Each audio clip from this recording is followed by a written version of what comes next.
అందరికీ నమస్కారం అండి. నేను మీ కిరణ్ చంద్ర, న్యూమరాలిస్ట్. అందరు ఎలా ఉన్నారు? కామనెస్ట్ నేమ్ కలియుగ దేవుడు శ్రీనివాసుడు.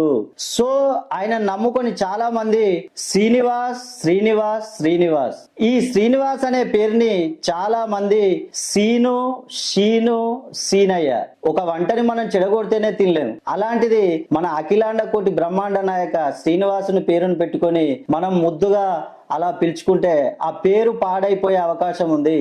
సో ఈ శ్రీనివాస్ లో ఒక ఒక ఏ, ఈ ఏ పేరు ఉండడం వల్ల మనం డిప్రెషన్ లోకి వెళ్ళిపోతారు, మరియు మానసిక ఆందోళన, చదువులో వెనకబడిపోతారు, మరియు అనేక సమస్యలు మొదలవుతూ ఉంటాయి. ఈ ఏ ఉన్న టైటానిక్ పడవ మునిగిపోయింది, సావిత్రి డిప్రెషన్ లోకి వెళ్ళిపోయింది, శ్రీహరి ఎర్లీగా డెత్ అయ్యాడు, సిల్క్ స్మిత డిప్రెషన్ లోకి వెళ్ళి సూసైడ్ చేసుకుంది. సో మీ పేరులో గనక ఏ ఉన్నట్టయితే మీరు తప్పకుండా కరెక్షన్ తీసుకోవాలి. తీసుకొని మీ గురుబలం పెంచుకొని మీ పేరును నాకు పంపించండి. మీ డేట్ ఆఫ్ బర్త్ చూసి, మీ డెస్టినీ నంబర్ చూసి నేను మంచి కరెక్షన్ ఇస్తాను. ఈ 2026 లో మీరు దూసుకెళ్లిపోతారు.